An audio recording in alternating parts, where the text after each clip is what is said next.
വിനയൻ സംവിധാനം ചെയ്ത് 2004 പുറത്തിറങ്ങിയ കോമഡി ഹൊറർ ചിത്രമായിരുന്നു വെള്ളി നക്ഷത്രം. പൃഥ്വിരാജ് സുകുമാരൻ നായകനായ സിനിമയിൽ തരുണി, സച്ദേവ്, മീനാക്ഷി, കാർത്തിക, ജയസൂര്യ, ജഗതി ശ്രീകുമാർ, ജഗദീഷ്, സിദ്ദിഖ്, സലീം കുമാർ, തിലകൻ തുടങ്ങിയ മികച്ച താരനിര തന്നെ ഒന്നിച്ചിരുന്നു.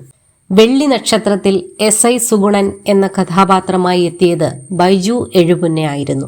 ചിത്രത്തിൽ പൃഥ്വിരാജുമായി ഒരു ഫൈറ്റ് സീൻ ഉണ്ടായിരുന്നു. എന്നാൽ ഇതിനിടയിൽ ടൈമിംഗ് തെറ്റി താരത്തിൽ നിന്നും അടി കിട്ടിയതിനെക്കുറിച്ച് പറയുകയാണ് ബൈജു.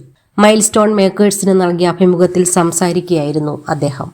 തന്റെ ടൈമിംഗ് തെറ്റിയതോടെ പൃഥ്വിരാജിൽ നിന്ന് പിന്നിൽ ചവിട്ട് കിട്ടിയെന്നും ആ ചവിട്ടിന് പിന്നാലെ താൻ പാലത്തിന്റെ അടിയിൽ നിന്നും താഴേക്ക് പോയെന്നും ബൈജു എഴുപുന്ന പറഞ്ഞു. അന്ന് താൻ 2 ദിവസം ഹോസ്പിറ്റലിലായെന്നും അദ്ദേഹം അഭിമുഖത്തിൽ പറയുന്നുണ്ട്.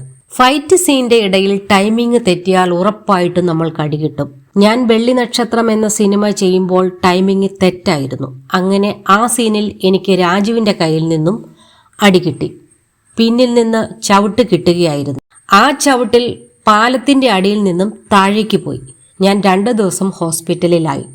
അതിൽ ശരിക്കും എന്റെ ടൈമിംഗ് തെറ്റിയതായിരുന്നു പ്രശ്നമായത്.